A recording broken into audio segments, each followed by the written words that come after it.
오늘 은혜 받고 성취될 하나님 말씀 마가복음 11장 12절에서 14절까지 말씀입니다.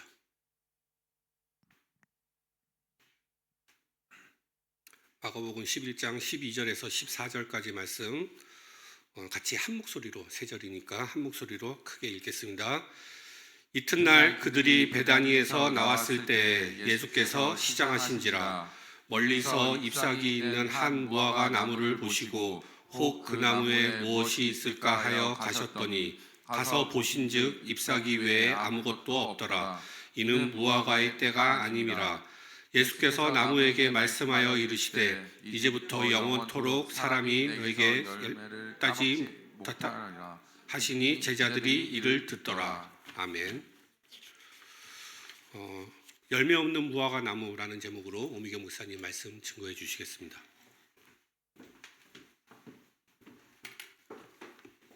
우리 신앙고백부터 드리겠습니다. 신앙고백 시작. 하나님이 세상을 이처럼 사랑하사 독생자를 주셨으니 이는 그를 믿는 자마다 멸망하지 않고 영생을 얻게 하려 하심이라. 아멘. 우리 옆에 분들하고 인사합시다. 예수 그리스도의 이름으로 열매 맺읍시다. 아멘입니다. 예수 그리스도의 이름으로 열매 맺으시기 바랍니다. 오늘은 그 내용이거든요. 오늘 본문은 그 내용입니다. 오늘 본문은 열매 맺지 못한 무화과 나무 앞에 서서 예수님이 무슨 약간 약을 드신 것도 아니신데 이상한 말씀을 하십니다. 무화과의 때도 아닌데 나무 앞에 서가지고 저주하시고, 그죠? 그리고 이 나무가 말라 죽는 사건과 함께 오늘 지금 저는 우리 3절밖에 안 읽었는데요. 연결해서 성전 정화 하셨던 사건과 이렇게 연결해서 지금 메시지가 전달되어질 것 같습니다. 근데 이제 예수님께서 무화과 나무 앞에 서서 무화과를 저주하는 이 사건이 그 이후 3일 있다가 예수님이 십자가를 지시거든요. 그냥 놔둬도 될 거를 뭘 굳이 저주하셔가지고 나무가 나중에 그 다음날 아침에 지나가다 보니까 뿌리부터 이제 말라가지고 죽는단 말이에요. 왜 이렇게 하셨을까요? 왜 말라 죽게 하셨을까요? 왜 그랬을까? 이유가 뭘까요? 예수님이 전 자꾸 질문을 하죠. 왜 그랬을까요? 생각을 좀 해보시기 바랍니다.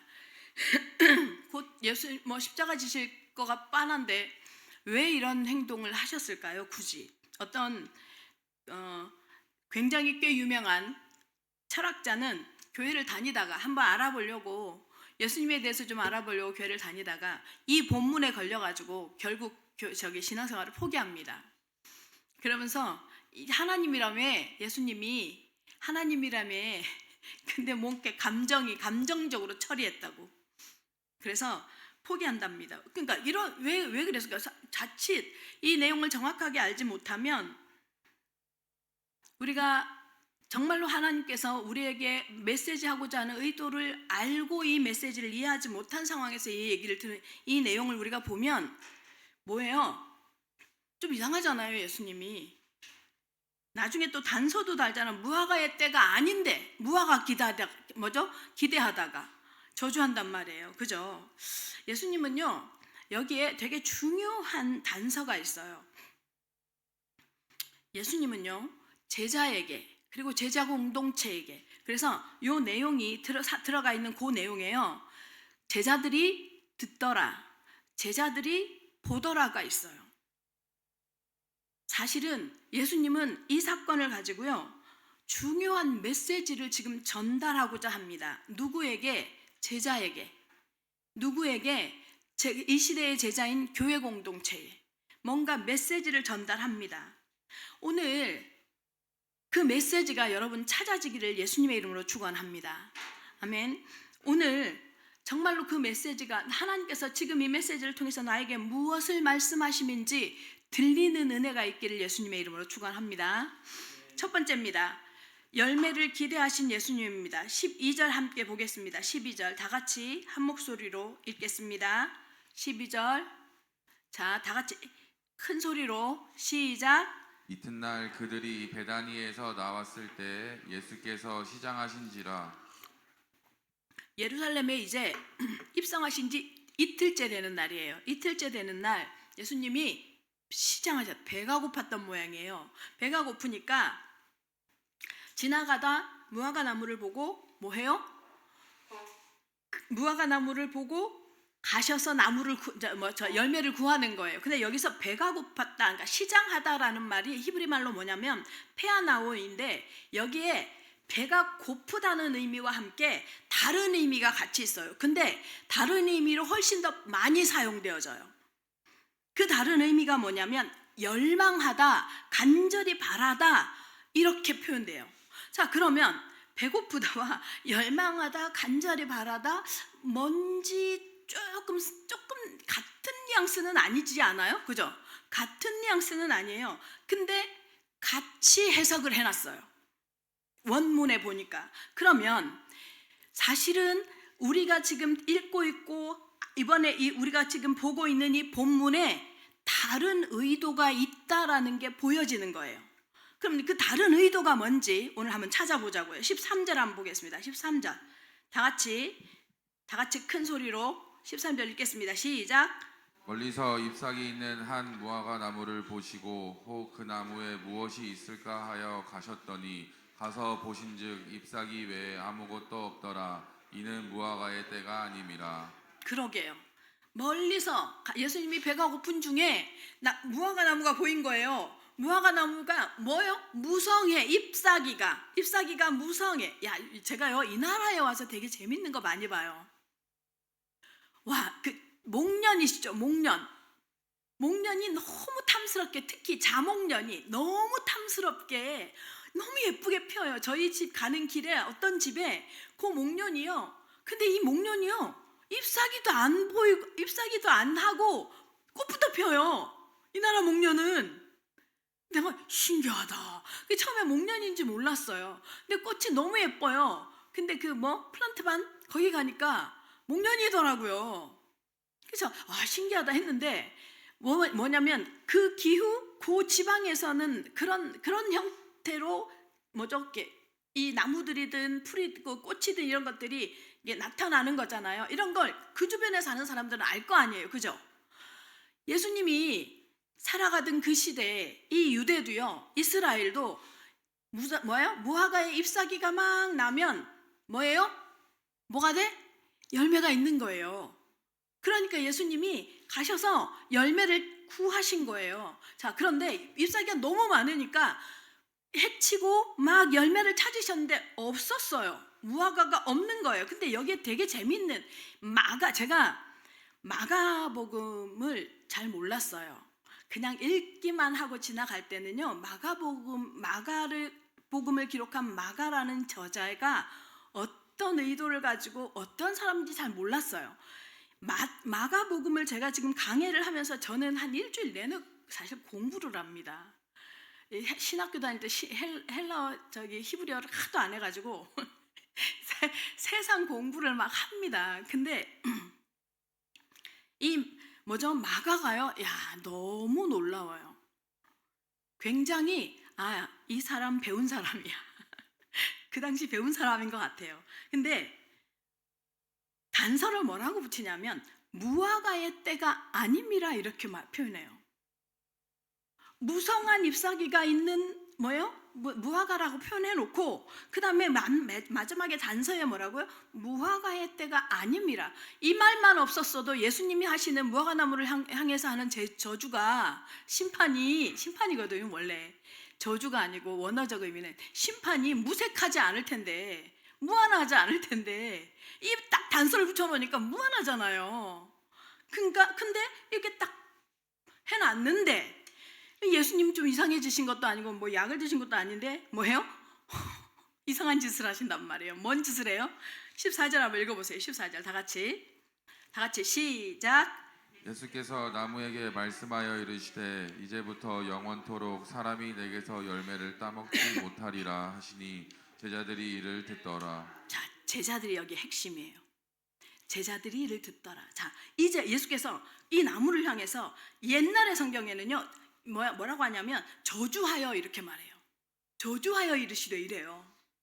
말씀하여 이르시되 뭐라고요? 영원토록 사람이 이제 네게서 열매를 따먹지 못하리라고 말해요.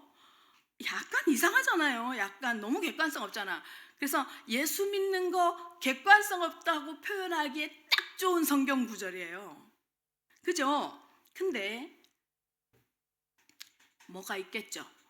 뭐 의도하는 게 있겠죠. 그 의도를 오늘 우리는 찾아내야 하지 않겠습니까?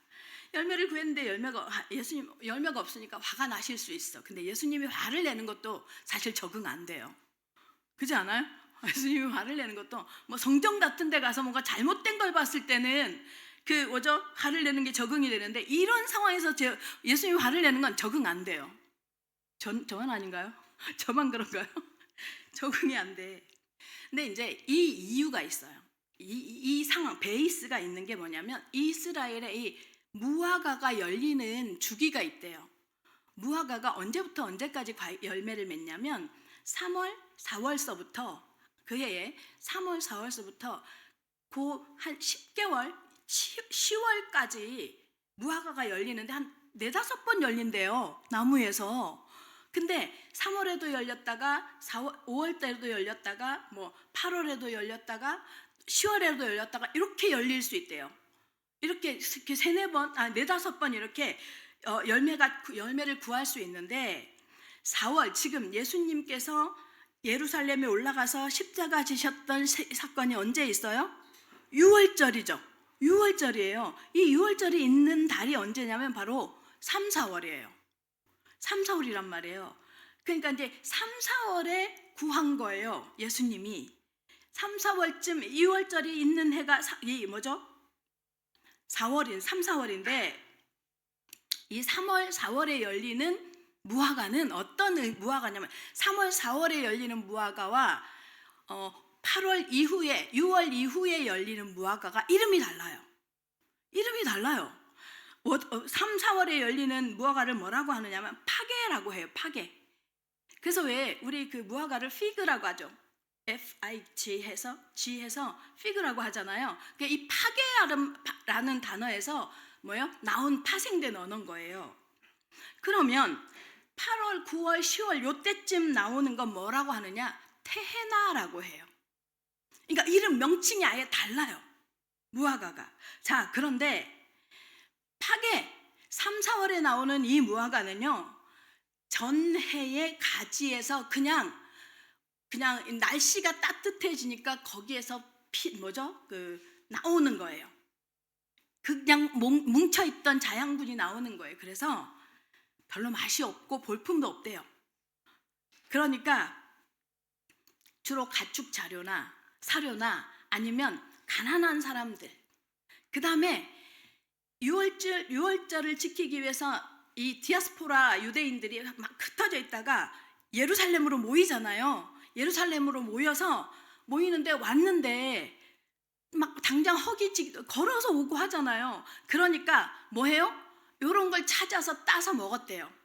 그런 용도로 사용됐던 거야. 예수님도 딱 그건 거야. 지금 예루살렘에 올라왔으니 허기가 져서 그냥 찾으셨던 거예요.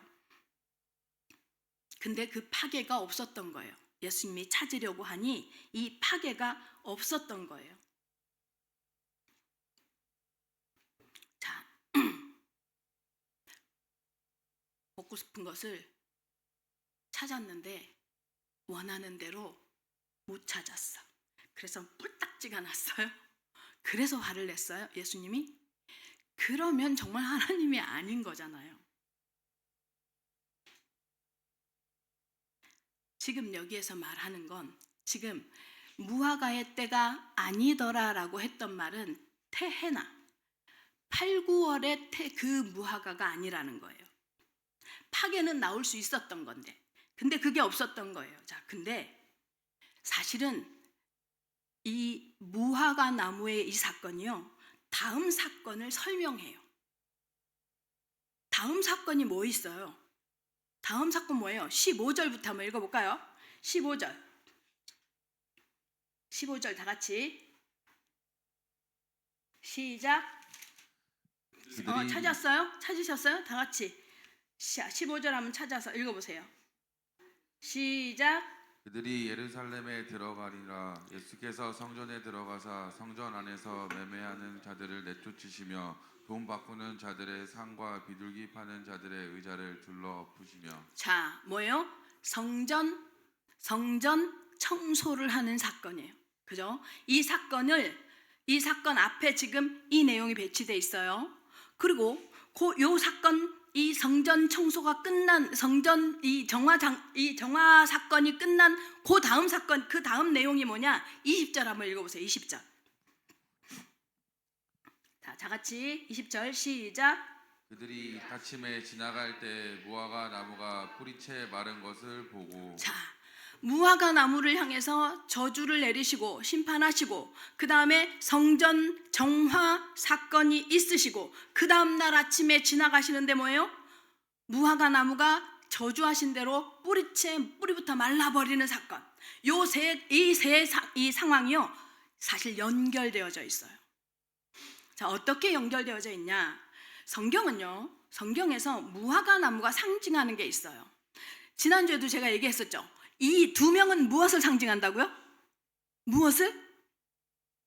이는 무슨 숫자라고? 예, 증인의 수. 3은요? 성부, 성자, 성령 하나님을 상징하는 이 3은요? 완전수. 그죠? 무슨 얘기냐면 성경에는요, 상징하는 것들이 있어요. 그럼 무화과 나무라고 하면 무엇을 상징할까요? 무화과 나무는 이스라엘 백성들을 상징해요. 이스라엘 백성을 상징하고 뭐예요? 특히 이스라엘의 종교 지도자들을 상징해요. 자, 이 무화과 나무가, 자, 그런데 아까 왜 제가 얘기했죠? 페아나오, 굶주리다, 배고프다, 이 말의 의미가 뭐라고요? 열망하다, 그 다음에 간절히 바라다, 이런 의미가 같이 있다고 했죠. 이게 무슨 의미냐면요, 이 말을 그대로 이제 우리가 해석을 해보면 이스라엘을 두고 하는 얘기예요. 무화과 나무는 이스라엘이야. 그리고 예수님은 그 이스라엘과 예루살렘을 향해서 어떤 열망을 가지고 있어요. 어떤 열망을 가지고 있었을까요? 오죽 얼마나 열망이 셌는지, 얼마나 열망을 가지고 있었는지, 예루살렘에 올라가시는 길에 예루살렘을 바라보시고 어떻다고요? 지난주에 우셨어요. 어떤 열망이 있냐? 평화에 대한 열망이 있어요.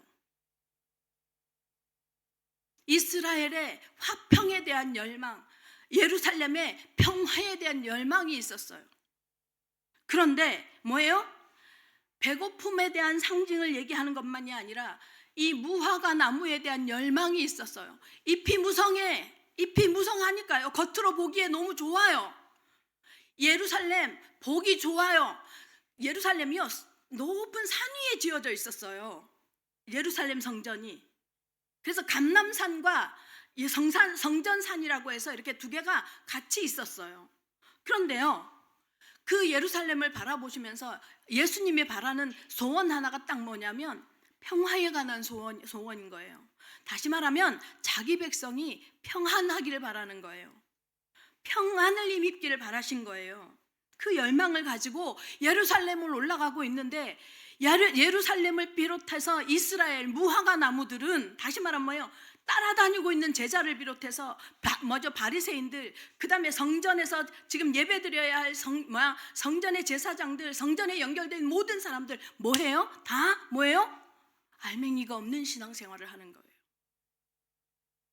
열매가 없는 신앙생활을 하는 거예요. 다시 말하면 이스라엘의 종교 상태를요, 마가가요 고발하고 있는 거예요. 지금 이걸 이대로 지금 원어의 이 느낌대로 그대로 해석을 해보면 이런 의미예요. 이스라엘, 다시 말하면 예루살렘 성전의 성전이 이제 쓰임 받지 못한다 이 말이에요. 예루살렘 성전이 뭐예요? 때가 지나가 버렸다 이 소리예요. 여러분, 이거는 제가 설명을 다시 안 드려도 될 만큼 여러분 잘 알고 계죠. 이 이후에 이 예수님의 말씀처럼요, 도미티아누스 황제로 인해서 이스라엘 이 예루살렘 성전이요, 돌 위에 돌 하나도 남지 않고 다 해체돼 버려요. 지금 이스라엘 사람들이 시오니즘이라는 예루살렘을 향해서 모이면서 그 시온이 뭐냐면 바로 이 성산이에요. 성전이 있는, 예루살렘 성전이 있는 그 시오니즘이 왜 있냐면 그 예루살렘 성전의 재건이에요.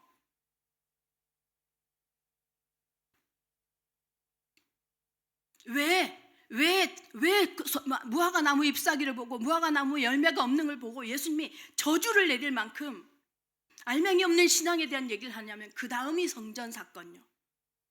성전에서 도대체 무슨 일이 있는데요? 성전에서 어쩌고 있었는데 이들이 아까도 여러분 읽은 것처럼 15절 보세요. 뭐예요?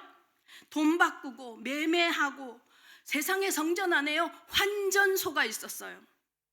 이게 환전소가 뭐냐면 그러니까 얼마나 예수님이 이 부분에 대해서 분노하셨냐면 둘러엎고 내쫓고 이렇게 말씀하시죠. 이 내용이요 그냥 용어가 아니에요. 예수님이 심판하다 할 때 사용되는 심판 전문 용어예요. 이 행동을 하시고 이렇게 말씀하신단 말이에요. 그러니까 지금 예수님은요 뭘 얘기하고 있냐면 예루살렘 성전을요 심판하고 있는 거예요. 예루살렘 성전뿐만 아니라 무화과 나무로 지금 대표되어지는 이스라엘 백성들의 알맹이 없는 신앙을요 심판하시는 거예요. 심판하는데 뭐라고 말씀하시느냐? 어느 정도여서 성전에 도대체 어떤 상황이었는데 그 당시 성전이 제자들도요 예루살렘 성전을 향해서 올라가면서 자랑스러워요. 막 몇십 년에 걸쳐서 지금 성전이 완성이 돼가지고 산 위에 있단 말이에요. 그리고 모든 종교적인 행사가 예루살렘 성전에서 진행이 된단 말이에요. 진행이 되어지니까 뭐를 하느냐? 여기에서 예배를 주관하는 제사장을 비롯한 대제사장들이요 뭐 하길 원하느냐? 여기서 이득을 보기를 원했던 거야. 그래서 원래 환전소가 예루살렘 성 말고 예루살렘 성전 안에 있지 않았어요. 성전 안에 있지 않았고 아까도 말씀드린 것처럼 감람산 쪽에 환전소가 있어야 돼요. 왜냐하면 이스라엘 백성들이 다 디아스포라야. 전 세계로 흩어지는 거예요. 흩어져 있다가 하나님께서 율법으로 아예 딱 정했잖아요. 너희 이스라엘 남자들은 할례를 하고 이스라엘 남자 또 하나 조건이 있었어요. 뭐예요?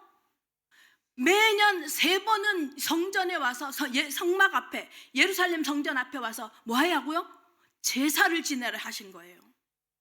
그러니까 이 말을 이 유대인이라면 다 지켜야 될 거 아니에요. 그래서 전 세계에 흩어져 있는 모든 유대인들이 살다가 1년에 3번은 오는 거예요. 제사 지내러 오는데 자 어디서? 유대의 돈을 갖고 살지 않잖아요. 그죠? 로마의 돈을 갖고 살 거 아니에요. 살다가 예루살렘으로 와서 자기들이 쓰던 돈을 가지고 와서 봉헌하고 그 다음에 뭐예요? 성전세를 반드시 내야 돼요.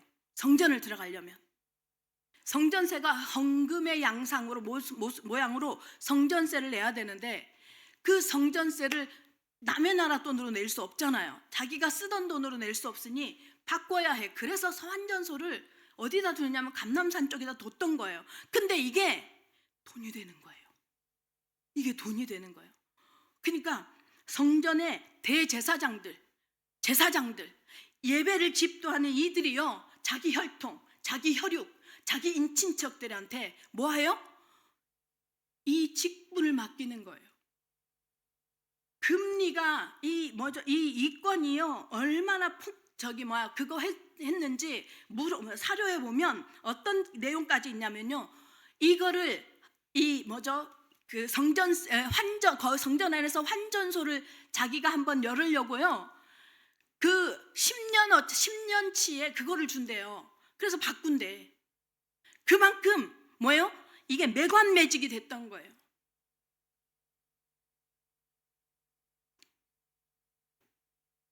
엄청난 폭리를 취했던 거죠. 또 비둘기 파는 자들을 의자를 둘러 엎으시고 이렇게 얘기하시죠.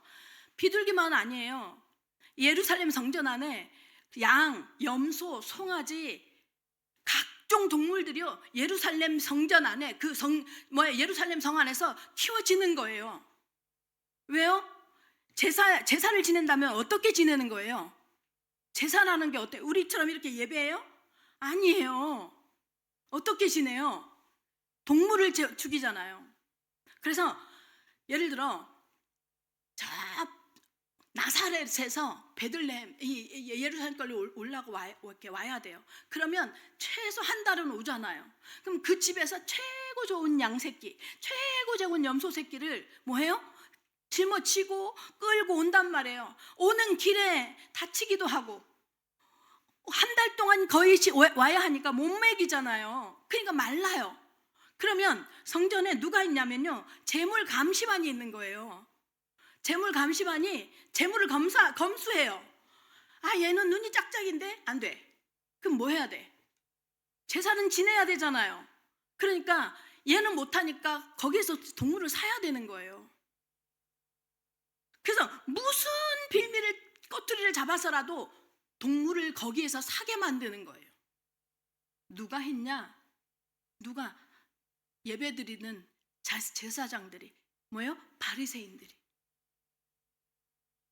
완전히 관료적인 종교 폭력이 저질러지고 있었던 거예요. 어디에서요? 성전에서요. 이 시대만 그랬을까요? 이 시대만 그랬어요? 여러분 뉴스에서 보셨죠? 한국의 대형 교회에서 뭐예요? 장로들이 환전했잖아요.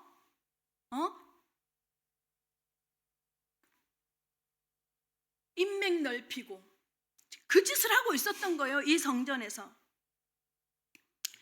무화과 나무 앞에서 예수님이요 성전 정화할 것을요 뭐예요? 예표하시는 거예요. 예표하는 거예요. 그래서 심판하시겠다는 거예요. 그러니까 저주가 아니라 심판의 메시지를 선포하신 거예요. 다시는 이 무화과 나무에서는, 다시는 이 성전에서는 예배할 수 없을 것이다. 생명이 흘러가지 않을 것이다, 이 얘기하는 거예요. 우리의 삶은 어떻습니까, 여러분? 죄송한데 여러분한테 하는 말이 아니에요. 제가 이 메시지를 제가 사실 밤을 꼬박 새고 왔어요. 잠이 안 와요. 이 메시지 앞에 섰는데 잠이 안 와요. 껍데기뿐인 종교인 오미경. 메시지하고 목사로 섞기는 했는데 실행하지 않는 오미경.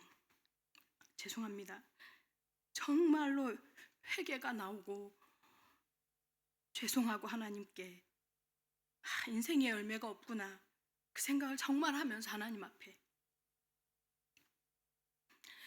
그 유대인들을, 이스라엘 백성들을 욕할 수가 없어요. 너무 민망해서. 지금 이 시대의 종교인들의 삶의 행태가 너무 민망해서 말을 할 수가 없을 만큼. 예수님은 자기 백성이잖아요, 이스라엘이. 출애굽기 19장에 제가 제일 좋아하는 성경장이에요. 출애굽기 19장 4절 5절에 너희는 내 백성이 되고 나는 너희 하나님이 될 거야. 국가를 만들어 줄 건데 주권이 누구에게 있어요? 백성에게 있다는 게 아니에요. 하나님께 있어요. 그리고 너희는 내 백성이라는 거예요. 대신 너희가 내 백성이 된 판에는 내가 모든 것 책임질게. 그걸 뭐예요? 광야에서 보여줘요.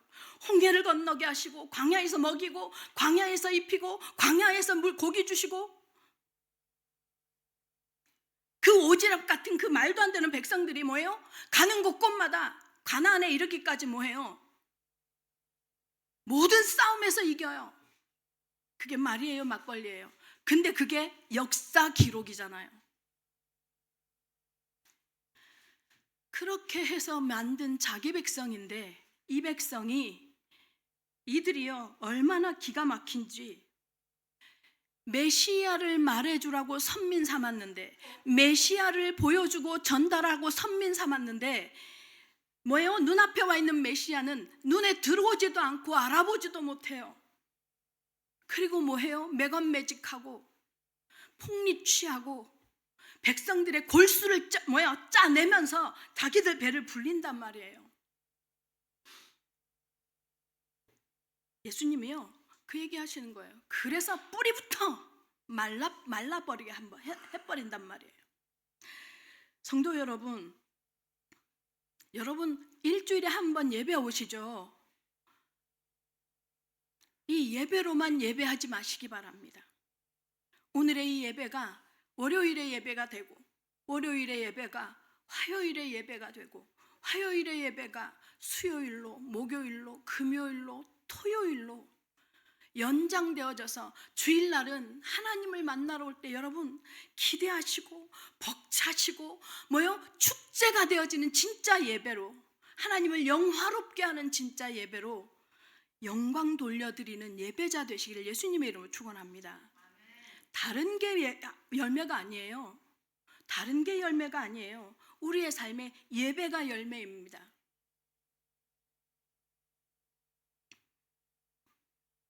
정말로 예수님께서 이 무화과 나무를 통해서 우리에게 주시는 메시지가 들리는 은혜를 누리시기를 예수 그리스도의 이름으로 축원합니다. 두 번째입니다. 하나님을 믿으라. 20절 보겠습니다. 20절, 21절 같이 읽겠습니다. 다 같이 시작. 그들이 아침에 지나갈 때 무화과 나무가 뿌리째 마른 것을 보고 베드로가 생각이 나서 여짜오되 랍비여 보소서 저주하신 무화과 나무가 말랐나이다. 그대로 예수님이 저주하셨고 심판하셨고 그 심판이 그대로 그게 뭐예요? 성전에서 이미 시행되어진 거예요. 이미 다 둘러엎으면서 뭐예요? 성전에서. 자, 그러면서 22절 함께 읽겠습니다. 22절 시작. 대답하여 이르시되 하나님을 믿으라. 자, 예수님이 저는 정말 이 뜬금없음을 어떻게 해야 돼요? 제 베드로가 나무를 지나가다가 이렇게 말합니다. 진짜 예수님, 진짜 나무가 말랐어요. 이런단 말이에요. 이게 뭐지? 왜? 진짜 말랐어요. 예수님 쳐다봐. 분명히 그랬을 거야. 예수님도 쳐다봤다가 나무도 쳐다봤다가 예수님 뭐라고 하려나 기대도 했다가, 그죠? 그래서 진짜 말랐는데요? 이랬을 거란 말이에요. 근데 예수님의 이 동문서답 같은 대답은 뭐냔 말이에요. 그들에게, 누구에게요? 제자들에게. 지금 이 모든 사건은요 제자들에 대한 예수님의 뭐예요? 훈육이에요. 가르침이에요. 그들에게 대답하여 이르시되 뭐라고요? 하나님을 믿으라. 아니, 하나님을 이들이 안 믿냐고요. 이들이 하나님을 믿으니까 예수님이 쫓아오고 있는데, 그죠? 하나님을 믿, 이게 무슨 말이냐고요. 저는 이게 너무 궁금했어요.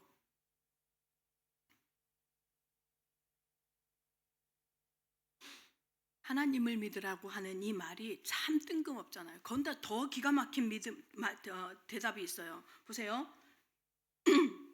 23절 읽어보세요. 23절 다 같이. 23절 다 같이 성경 찾으셔야 돼요. 여기 안 나와요. 성경 찾으셔야 돼요. 23절 다 같이 시작. 내가 진실로 너희에게 이르노니 누구든지 이 산더러 들러 바다로 던져지려 하리면 그 말하는 것이 이루어질 줄 믿고 마음에 의심하지 아니하면 그대로 되리라. 24절 시작.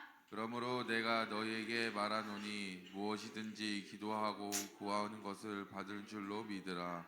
그리하면 너희에게 그대로 되리라. 25절 시작. 서서 기도할 때 아무에게나 혐의가 있거든 용서하라. 그리하여야 하늘에 계신 너희 아버지께서도 너희 허물을 사하여 주시리라 하시니라. 정말 뜬금없죠? 진짜 뜬금없죠? 믿으래. 갑자기 무화과 나무 죽었는데요 진짜? 이랬더니 믿으라. 하나님을 믿으라. 무화과 나무 어떡하지? 이거 진짜 그대로 했는데 뭐예요? 기도하라, 용서하라. 이 세 가지를 얘기한단 말이에요. 자, 무슨 얘기를 하고 있느냐? 예수님이 이 얘기하는 거예요. 성전의 타락을 너희 같이 내가 뒤집어 엎는 거 봤지?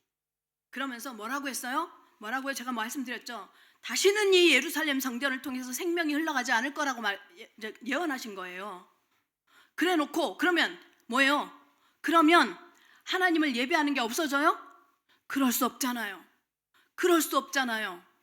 새로운 공동체를 만들어 가실 거라는 거예요. 그래서 그들에게 말씀하시는 거예요. 누구요? 제자들에게. 제자들을 통해서 뭐해요? 새로운 공동체. 뭐예요? 이 시대의 교회 공동체. 그 새로운 공동체는 무엇으로 시작해야 되느냐? 믿음으로 시작해야 돼요. 믿음으로 시작하는 공동체예요. 형식으로 시작하는 공동체 말고요. 재물로 시작하는 공동체 말고요. 왜요? 무엇을 믿어요? 무엇을 믿어요? 하나님을 믿으라는 말은 무슨 말이냐면 바로 뭐예요? 당신이 예수 그리스도를 통해서 만날 수 있는 하나님을 믿으란 말이에요. 그래서 뭐라고 표현하느냐? 산을 움직이는 믿음이라고 말해요. 산을 움직이는 믿음. 죄송한데요. 산을 움직였어요. 예수님이 지금. 산을 움직였어요. 어떻게 움직였어요? 이거예요. 성전에 올라가서 이스라엘 백성들에게서 예루살렘 성전은요 신성화되어져 있어요. 완전히 하나님의 뭐예요? 하나님이야. 하나님 성전이. 그걸요 확 뒤집어 버린 거예요. 던져버렸어요. 이걸 예수님이 그렇게 표현하는 거예요.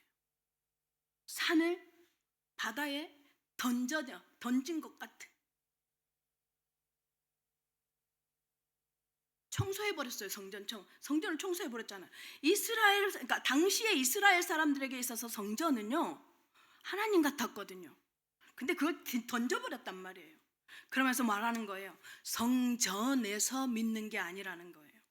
누구를 믿어야 돼요? 예수 그리스도를 통과해야 되는 거예요. 그 얘기를 지금 하고 있는 거예요. 그리고 뭐예요? 그 예수 그리스도를 통과한 하나님의 사람들, 다시 말하면 새로운 공동체는 믿음을 가지고 있다면 믿음을 어떻게 보여줘요? 기도하는 것을 통해서 보여주란 말이에요. 믿음은요 반드시 행위가 나와요. 근데 그 행위의 첫 번째 걸음이 뭐냐면 기도예요. 근데 기도는 누구 이름으로 해야 돼요? 누구 이름으로? 이스라엘 사람들에게 있어서 무슨 생각이 있냐면 기도는 성전에 올라가서 하면, 왜냐하면 거기가 신성화되어져 있기 때문에 성전에서는 하나님이 훨씬 잘 들어준다는 의식이 있었어요. 근데 그렇게 하지 않아도 된다는 거예요. 그렇게 하지 않아도 된다는 거예요. 자, 좋아. 믿음도 알겠고 기도하라는 것도 알겠어요. 갑자기 뜬금없이 웬 용서냐고요? 웬 용서요? 이게 뭐냐면 이스라엘 백성들이 성전에 뭘 갖고 와요? 짐승을 왜 갖고 와요? 자기의 죄 문제 해결하려고 갖고 오는 거잖아요. 자기 죄 문제를 짐승을 잡아서 뭐해요? 1년 동안 내가 지은 모든 죄를 이 짐승이 대신 지고 죽습니다라는 것을 뭐해요?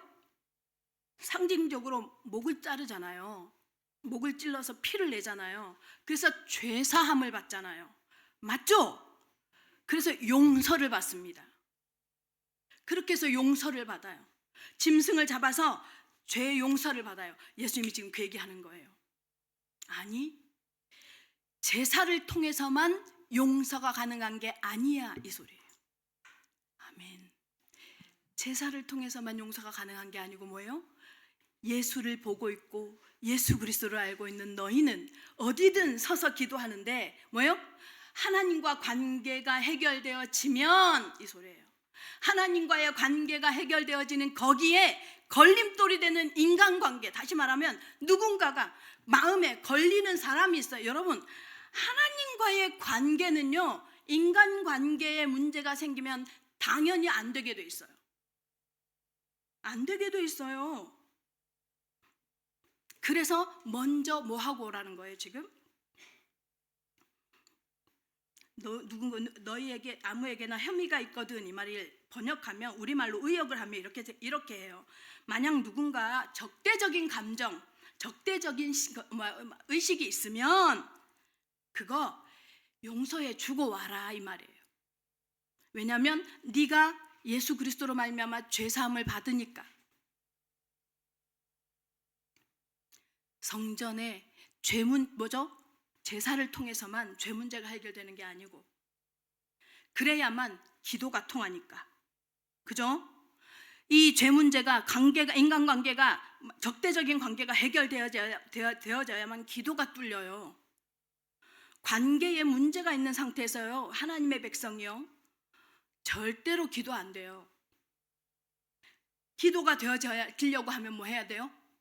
믿음이 회복돼야 되잖아요. 그래서 예수님이 지금 그 얘기하는 거예요. 믿으라, 기도하라, 용서하라.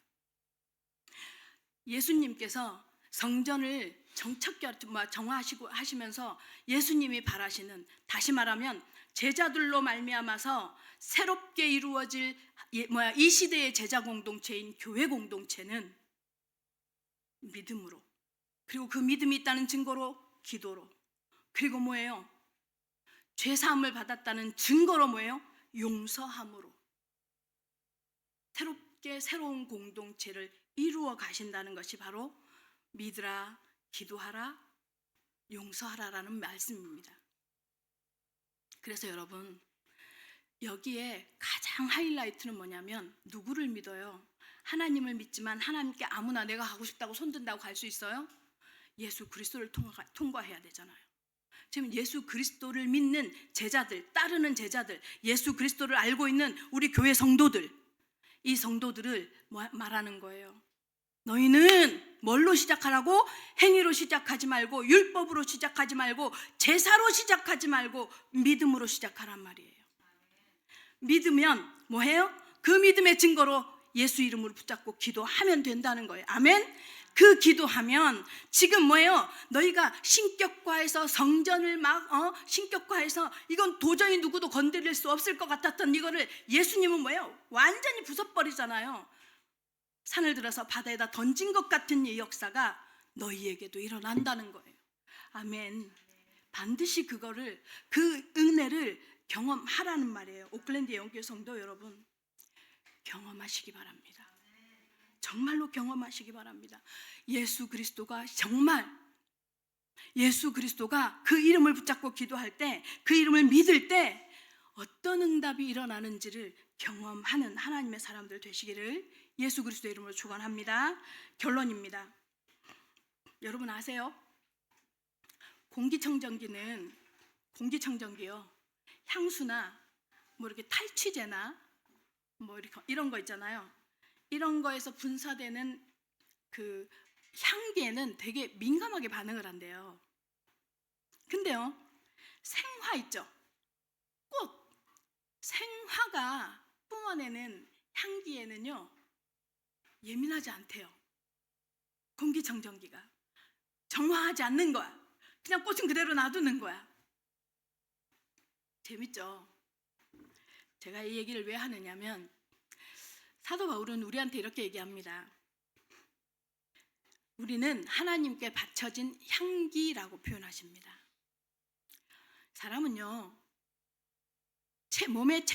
몸에서도 향기가 나지만, 채취를 통해서도 향기가 나지만, 삶을 통해서도 향기가 납니다.